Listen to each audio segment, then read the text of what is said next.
Huh?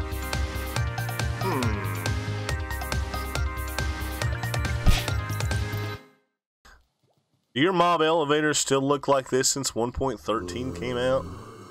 Well, if so, I've got a solution for you.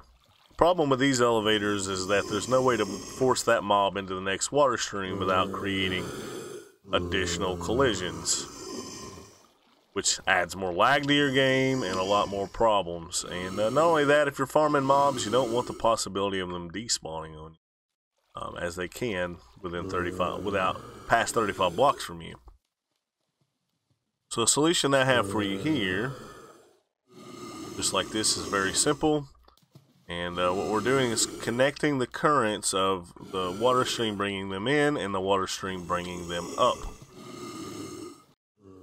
We can even use this same concept with one tall mobs.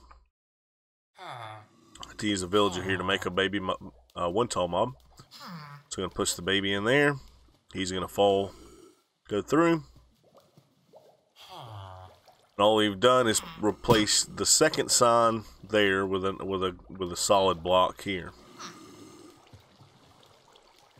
just like so. So how do we build these water elevators, you say? Well, what we need to do is we need some soul sand, some glass, obviously, and we need a fence post or a wall block. So go ahead and find out where your water elevator is going to be, and then on one end, going to dig out 2 blocks in front, the block directly in front of the soul sand where your mobs are going to be coming in. They're going to come from this way. You're going to place your wall, your fence there like that, and then you're going to take your glass out or whatever you're going to use for your elevator, and on the back side here you're actually going to leave 1 extra block like that. Of course, you're going to need, if it's too tall, you're going to need 2 signs like here. And then you can actually go into a 3x3 pattern from this point forward, bringing your water elevator up as high as you want it to go. That's good enough for demonstration. And then we need our water channel bringing in our mobs. And so what's going to happen here is we bring our water in, we're going to come down, the water is going to drop underneath this sign, continuing the current. And that current is actually going to push us onto the fence post.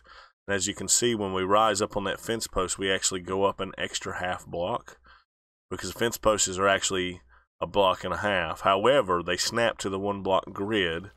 So when we place water over top of it, it'll actually go over the top of it, just like so. And as you can watch, it's going to raise us up, and then we're going to actually go from that block and a half to that block and 3/4 that the soul sand is, and we're going to be stuck right here. And this is the same thing that happens on all water elevators.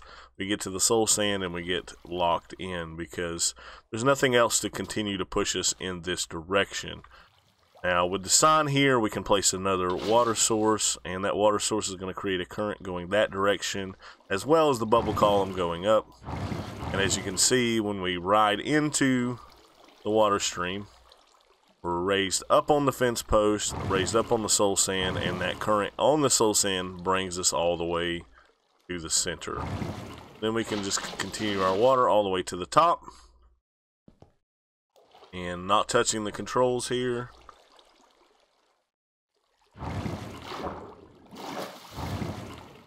Now it's very important that you have this block here.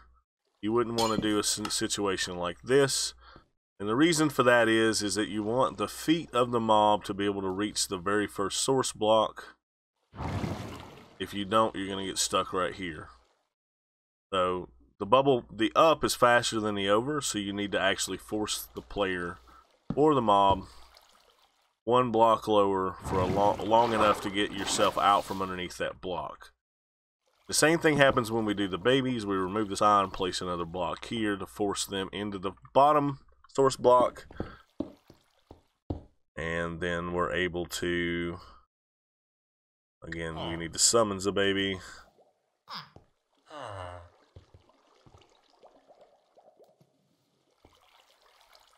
and voila. Alright guys, hopefully this has been helpful to you. This has been Ike bringing you ideas and tutorials to help you survive and thrive in Minecraft And guys, we actually built this on our Villager Tech World, Renagavi and I wanted to bring you guys a full tutorial from that solution that we built in there. And anyways, guys, this has been Ike bringing you ideas and tutorials to help you survive and thrive in Minecraft. Till next time, happy Minecraft, and we'll see you later. Bye-bye.